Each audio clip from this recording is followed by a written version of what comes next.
تخلي جوزك يشوفك احلى واحده في الدنيا، وازاي تخليه برضه يشوفك ستهم واللي موجود عندك مش موجود عندهم، وازاي تخلي جوزك في غيابك فاكرك على طول ما بتغيبيش عن خياله وفكره وعقله وقلبه لحظه واحده، وازاي تخليه لما يكون بعيد عنك او في الشغل او بره البيت او حتى مع اصحابه يبقى نفسه يخلص اي حاجه بيعملها علشان يرجع بيته اللي انت فيه واللي هو فيه خلوته وزوجته واولاده وراحته النفسيه. السلام عليكم ورحمه الله وبركاته. بصي بقى يا ست الكل، هقول لك على حاجتين تخلي جوزك لو بصلك بس قلبه يتملأ سعاده، وهتلاقيه يحب يبصلك في الرايحه وفي الجايه. يعني لو انت مثلا ماشيه في الصالون ودخلت الانتريه اضربي كده عينك ورا، هتلاقيه بيبص عليكي ومش قادر يستغنى عنك. ولو رحت مشوار وغبت فيه شويه هتلاقيه بيرن عليك كل شويه لحد ما يزهقك ويطمن عليكي. ده مش بس كده، ده هو كمان هيشوفك حبيبته وصاحبته واخته وامه. بسبب الحاجتين اللي انا هقول لك عليهم دول. ايه هما الحاجتين؟ واحد، حسن المقابله. اتنين، طاعه الزوج. تابعينا بقى يا حاجه في اللي انا بقوله لك ده عشان دول هيغيروا حياتك. هتقولي لي طاعه الزوج وحسن المقابله، طب ما احنا بنعملهم. اقول لك لا يا ست البنات، في فرق انك تعمليهم وانت مجبره، وفي فرق انك تعمليهم وانت مخيره بمزاجك، يعني انك حابه انك تعملي ده علشان ربنا يرضى عنك. يبقى هنا في فرق النيه، انك تحطي النيه ان ده في رضا ربنا ليكي. طب ازاي اعمل كده؟ اهم حاجه الابتسامه الجميله. يعني ايه يا مدام؟ يعني لما جوزك يرجع من بره ويرن الجرس عليكي او يخبط على باب بيته تفتحي له الباب وانت حاسه ان اللي تفتحي له الباب عملك الجميل مش عملك الاسود. يعني لو انت بعيد عن الباب مثلا تقول له حاضر يا حبيبي ثواني وهفتح لك، مش تقول له ايوه ما تستنى شويه هو انا قاعد على الباب هي الدنيا طارت. فهمت يا ست الكل؟ هنفتح ابتسامه جميله مع كلمه احلى، الحمد لله على السلامه يا حبيبي وحشتني.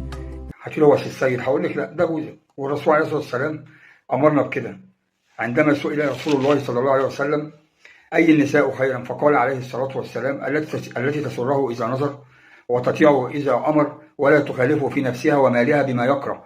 فهمت يا ست البنات؟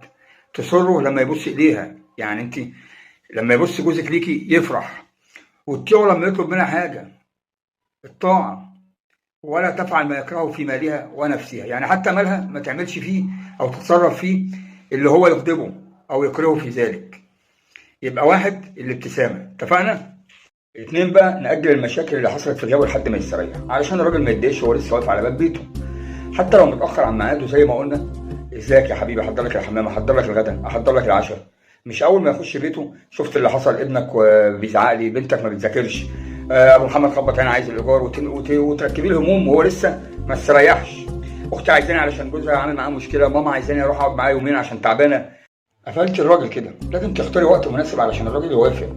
مثلا ما ينفعش اقول له انا عايزه فستان علشان فرح فلانه قبلها بيومين، لا لازم اراعي ظروف جوزي واشوف تسمح ولا لا معاه ولا معهوش، لان نفسيه الراجل لو تعبت هتاثر على البيت واللي في البيت كله وانت اولهم.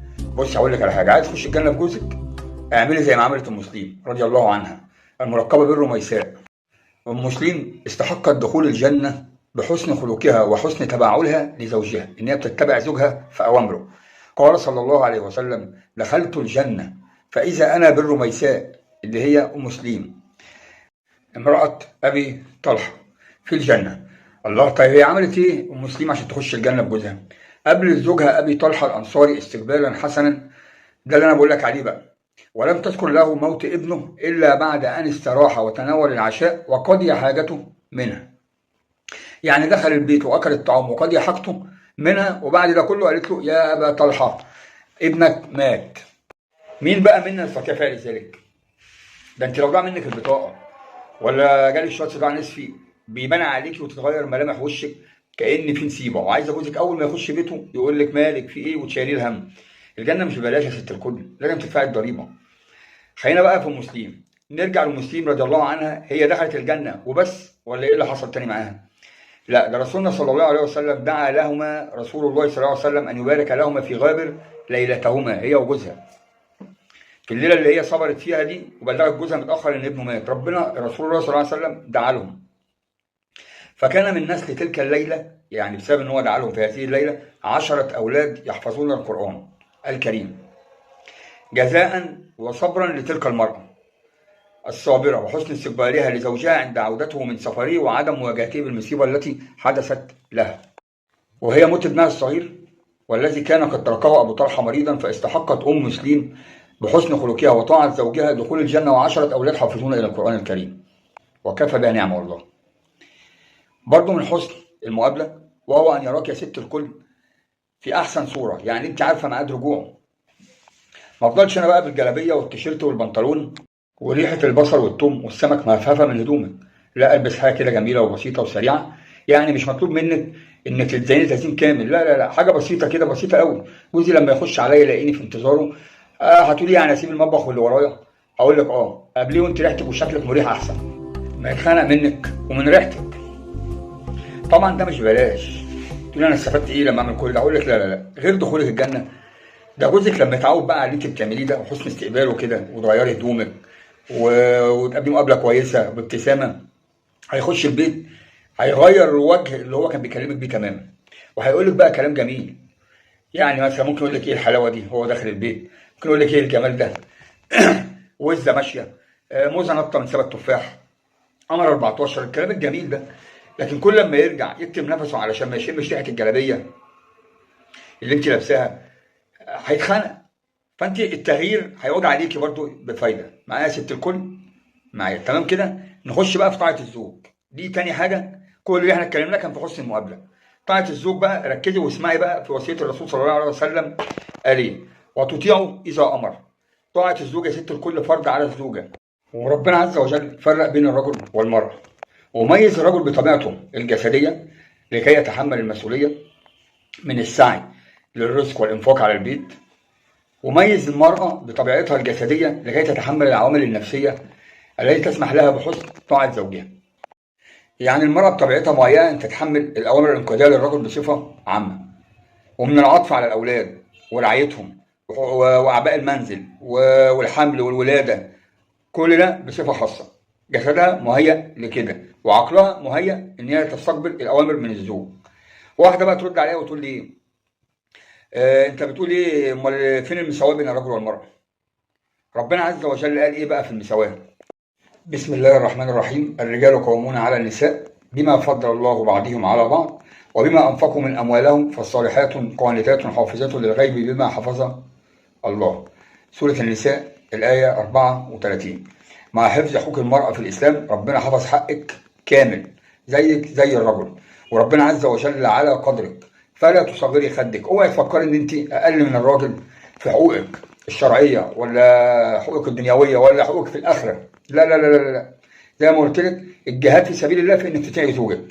فهنا بقى ما نصغرش خدنا احنا والشيطان يلعب بقى في دماغنا ويقول لنا المساواه وانا زي الراجل والكلام ده كله، لان الشيطان بيخش لك وبيزين لك المعصيه والخروج عن امر الله بهذا الكلام، ان انا مش اقل منه وان انا مش عارفه ايه، والمساواه، والست ام علي سيده مجتمع وام جابر عضو في مجلس الشعب، واحنا زينا زيكم، وزي ما انت بتشتغل انا بشتغل، وزي ما انت بتجيب انا بجيب.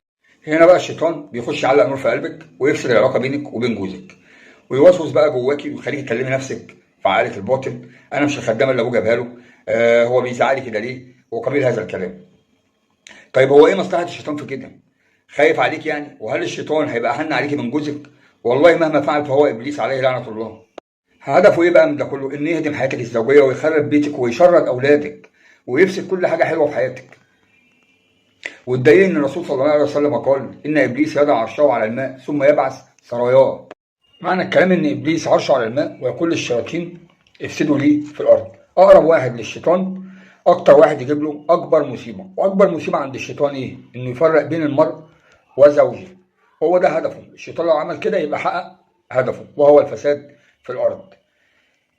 يجي الشيطان بقى يقول له ايه؟ انا عملت كذا، يقول له لا اقعد انت على جنب. الشيطان يقول له انا قتلت، يقول له ريح شويه. الشيطان يقول له انا سرقت، خليت فلان يسرق، يقول له ما عملتش حاجه. الشيطان يقول له انا خليت فلان يشتم فلان، ما عملتش حاجه. يجي الشيطان يقول له بقى انا فرقت بين المرء وزوجه وهو ده حبيبه، يقول له تعالى بقى انت حبيبي وروح قلبي، ويدلعه يعني، لانه حقق له هدفه، وهو هدم هذه العلاقه الوثيقه التي يترتب عليها تشرد الاولاد وفتنه الزوج والزوجه الى ما حرم الله عافانا وعافاكم الله.